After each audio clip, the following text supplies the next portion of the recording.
Mabuhay, this is Bob from Love Beyond the Sea. Today, what is Eros love?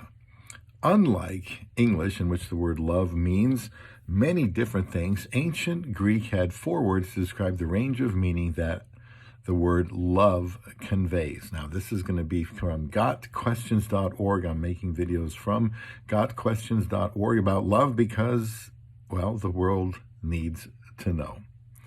The first word is Eros, or Eros, when we talk about love, from which we get the English word erotic.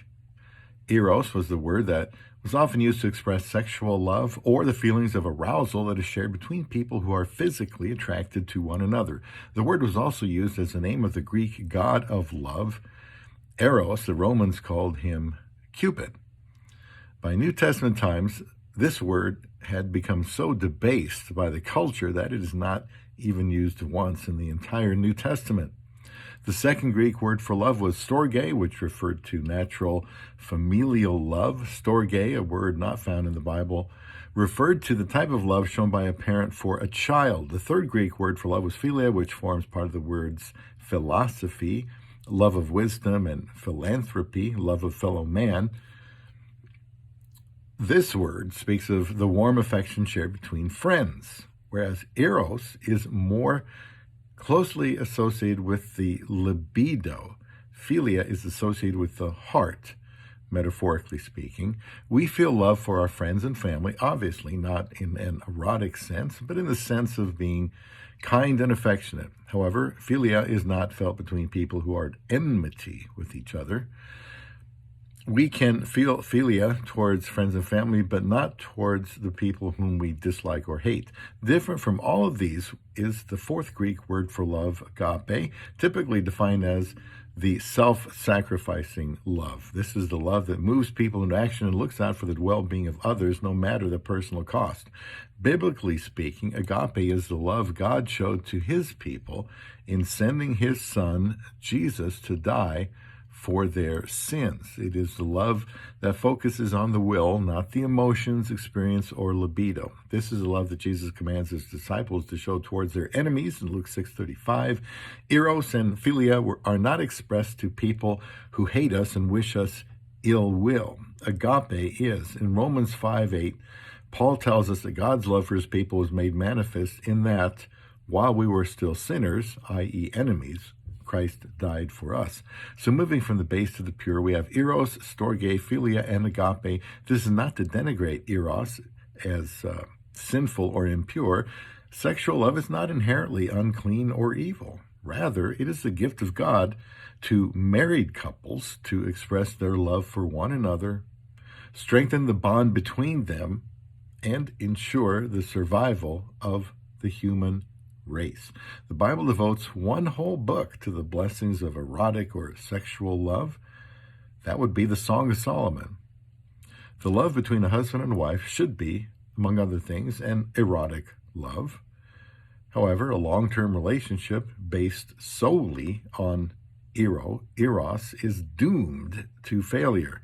The thrill of sexual love wears off quickly unless there is some philia and agape to go along with it. Even though there's nothing inherently sinful with erotic love, it is in this sphere that our sinful nature is easily made manifest because Eros focuses primarily on sensuality and self. Storge, philia, and agape focus on relationship and others. Consider what the Apostle Paul tells the Colossian church. He said, "Put to death, therefore, what is earthly in you, sexual immorality, impurity, passion, evil desire, and covetousness, which is idolatry." That's Colossians 3:5. The Greek word for sexual immorality is porneia, the root of our word pornography. This essentially covers the gamut of sexual sin: adultery, fornication, homosexuality, bestiality, etc. When shared between husband and wife, erotic love can be a wonderful thing, but because of our fallen sin nature, expressions of Eros too often become porneia. In dealing with Eros, human beings tend to go to extremes, become either ascetics or hedonists. The ascetic completely eschews sensual or sexual love. The hedonist sees unrestrained sexual passion and all forms of sensuality as perfectly natural and to be indulged. The biblical view is a balance between these two sinful extremes. Within the bond of heterosexual marriage, God celebrates the beauty of sexual love. Let my lover come into his garden and taste its choice fruits. I have come into my garden, my sister, my bride. I have gathered my myrrh with my spice. I have eaten my honeycomb and my honey. I have drunk my wine and my milk. Eat, O friends, and drink your fill, O lovers.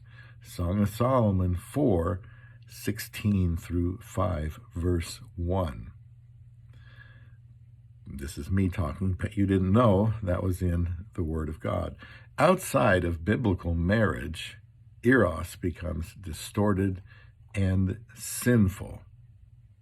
So I hope that helps you to understand that type of love perfectly. This is me now, perfectly natural. Nothing wrong with it. Very appropriate for those who are married. And Love Beyond the Sea is a channel to try to help people understand that they still need to get married when the world has pretty much abandoned marriage and, well, through selfishness and being wounded through divorce, have become skittish towards getting married and involved with somebody, which is most certainly understandable. But still, I think people are better off being married. And that's what I try to help with here on Love Beyond the Sea.